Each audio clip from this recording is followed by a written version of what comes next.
ఎన్నికలపై TTD working president Revanth Reddy మీడియాతో మాట్లాడుతున్నారు. లైవ్ లో చూద్దాం. అది కేసీఆర్ కేటీఆర్ అని చెప్పక తప్పదు. ఎందుకు ఈ మాటను మేము వాడాల్సి వస్తుందంటే వెంకటరెడ్డి గారు చనిపోయిన తర్వాత శాసనసభలో మాట్లాడినప్పుడు వెంకటరెడ్డి గారు నాకు ఆప్తుడు, చిరకాల మిత్రుడని ఇదే ముఖ్యమంత్రి గారు చెప్పడం జరిగింది. ఆ ముఖ్యమంత్రి గారు సతీమణి ఈ రాష్ట్ర ముఖ్యమంత్రిని కలవడానికి, ఆ వెంకటరెడ్డి గారి సతీమణి ఈ రాష్ట్ర ముఖ్యమంత్రిని కలవడానికి అపాయింట్మెంట్ అడిగితే చాలా రోజుల నుంచి అపాయింట్మెంట్ కూడా ఇవ్వలేదు. నీ చిరకాల మిత్రుడు లేదా ఒక 54 సంవత్సరాలు ప్రజా జీవితంలో ఉండి పేదలకు సేవ చేసిన కుటుంబ పెద్దను కోల్పోయి కనీసం మిమ్మల్ని కలవడానికి అపాయింట్మెంట్ అడిగితే కనీసం అపాయింట్మెంట్ కూడా మీరు ఇవ్వలేదంటే మీరు ఎంత కనికరం లేని మనిషో దీన్ని బట్టి మనం అర్థం చేసుకోవచ్చు. మీకు కేవలం రాజకీయ స్వార్థం తప్ప, రాజకీయ అవసరాలు తప్ప, అధికారాన్ని అనుభవించాలనే యావ తప్ప మీకేమన్నా విలువలు ఉన్నాయని నేను కేటీఆర్ని అడుగుతున్నా.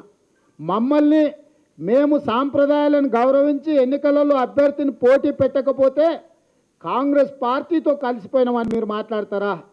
ఈరోజు మేము అడుగుతున్నాం నిన్ను, 2011 ఎమ్మెల్సీ ఎన్నికలలో నీ తండ్రి బీజేపీ ఆఫీసుకు పోయి బీజేపీ మద్దతు అడిగితే ఆనాడు కిషన్ రెడ్డి, ఎండెల లక్ష్మీనారాయణ ఎమ్మెల్సీ ఎన్నికలలో మీ కోటేస్తే మీ పార్టీకి సంబంధించిన 3 ఎమ్మెల్యేలను ఎమ్మెల్సీలకు ఓటేయడానికి కాంగ్రెస్ పార్టీకి అమ్ముకున్న మాట వాస్తవం కాదా?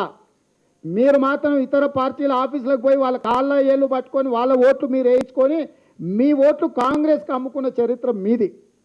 మీ అవసరాల కోసం ఏ పార్టీ ఆఫీస్కైనా పోయి ఏ నాయకులైనా కాళ్ళ వేళ్ళబడి వాళ్ళ మద్దతు కూడగట్టుకునే నీచమైన నైజం నీది, నీ కుటుంబానిది.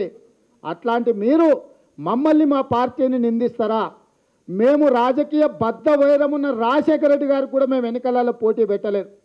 మా పార్టీని కాదని మా పార్టీని వ్యతిరేకించి జగన్మోహన్ రెడ్డితో జట్టు కట్టిన భూమా నాగిరెడ్డి కుటుంబానికి కూడా మేము పోటీ పెట్టలేదు.